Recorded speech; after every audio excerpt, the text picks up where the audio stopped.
You brought up AI, which was my obvious next question. How does the jobs report improve? Trish, I'll just give you an example from my business. I invested in a supplement company. Formerly, we would have hired a photographer. We would have paid a location fee. We would have hired models. There would be a graphic designer. Now, you drop the product into a freaking AI program and you tell it, can you please put this in the hands of a 40-year-old woman of blah, blah, blah descent and put her on the beat? And it's like, bam.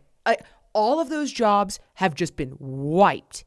And the reality is that, as a businesswoman, we're saving a gazillion trillion dollars, but I also know that I have a responsibility to create jobs for people. What are we going to do about that? I don't see how this gets better. Am I just ignorant and there are all new jobs in AI? Or? Your responsibility is to maximize profit for yourself, as is the responsibility of most companies. And the way that you will eventually create more jobs is to keep growing your profit and then seeking more and more opportunities. Someone used this example for me the other day, and I thought it was fantastic because it was a Wall Street investment banker who said, you talk to people who've been around a while on the street and, they'll say, hey, it used to take an entire 24 hours to get one of these pitch books done. Like we'd have to wait and you'd put a bunch of numbers into a spreadsheet. And this is like 20 years ago, right? Or 25 years ago. And you'd have to wait till the next day.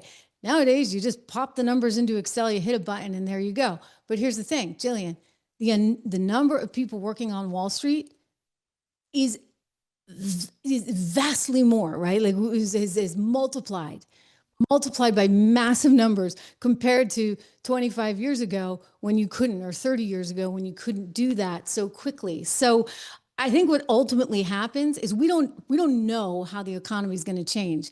Granted, you may not be hiring the models or the same graphic designers that you would today, but how do you know if you're not super efficient with your capital that there may be new places and new opportunities to bring people in? And so, the world changes. The reality is, we were once an agricultural society.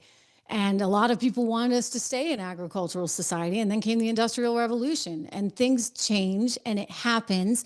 Sometimes you have pockets that are difficult, right? When the refrigerator showed up and the Iceman lost his job, that's not easy. But as a society, we keep moving forward. And if we don't move forward, if we just say, well, we're going to just stay stuck and we're not going to embrace the future or these new opportunities, if you're going to say, well, I'm just going to keep employing people because it's the right thing to do, as opposed to letting, say, and this is the red-blooded American capitalist in me, I'm going to do what's best for my company, I'm going to do what's best for my family, then that sort of individual will guide that future. And there are jobs that you cannot even imagine that will come from AI and will increase productivity and GDP and all of these things in ways that perhaps we haven't even totally imagined. All right, guys, if you like this clip and you want to watch the full episode, click here.